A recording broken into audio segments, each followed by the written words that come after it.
শুভ রমার রান্নাঘর থেকে বন্ধুদের স্বাগত জানাই। দেখুন বন্ধুরা, আমি আজকে দই কুদলি করব।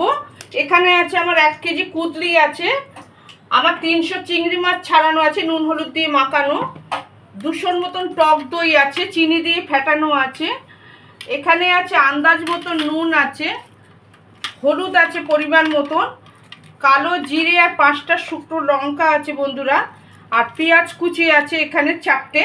আমি এখানে দেখো সর্ষের তেল দিয়ে করছি, এটা একদম অল্প তেলে হবে রান্নাটা। আমি এখানে তেল বসিয়ে দিয়েছি। আচ্ছা, 5টা শুকনো লঙ্কা ফোড়ন দিলাম আমি।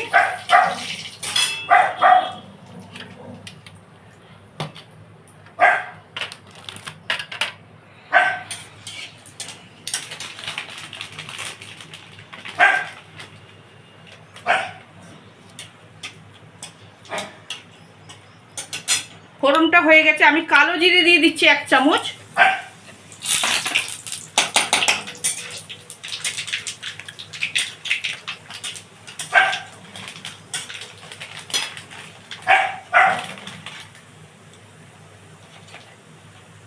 চারটে পেঁয়াজ কুচি দিয়ে দিচ্ছি।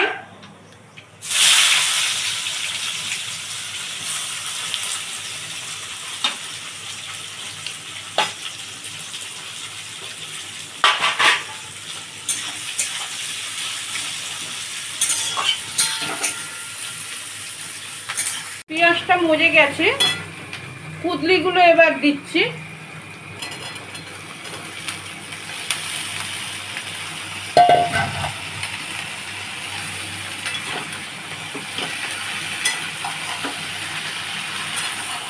আচ্ছা, এতে জল দেবো না, এই জলটা যে বেরোবে কুদলির, এই জলটা দিয়ে কুদলিটা সেদ্ধ হবে।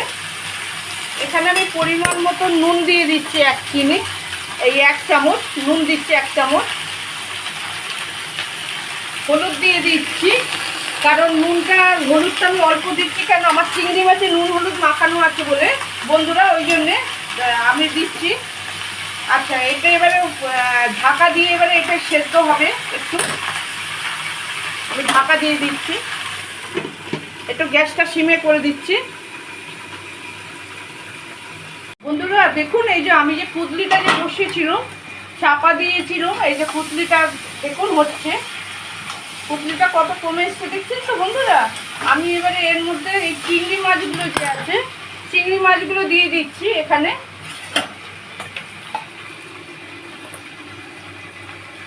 এখানে নুন হলুদ মেশানো আছে বলে, যার জন্য আমি নুনের পরিমাণটা আর হলুদের পরিমাণটা এখানে কম দিয়েছি, যেহেতু চিংড়ি মাছে দেওয়া আছে বলে।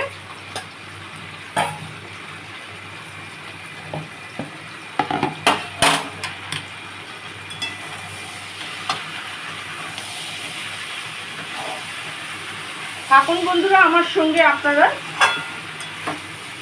আবার আমি চাপা দেবো।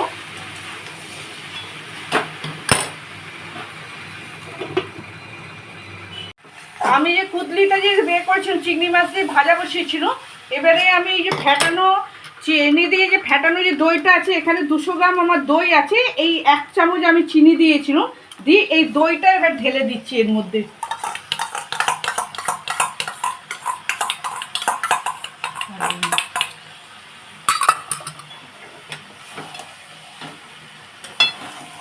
এটা হচ্ছে দই কুদলি বন্ধুরা।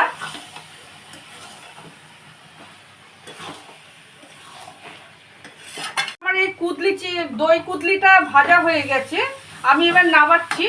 যদি ভালো লাগে আমার রান্নাটা, লাইক দেবেন, কমেন্ট করবেন, শেয়ার করবেন বেশি বেশি করে বন্ধুরা, সাবস্ক্রাইব করবেন।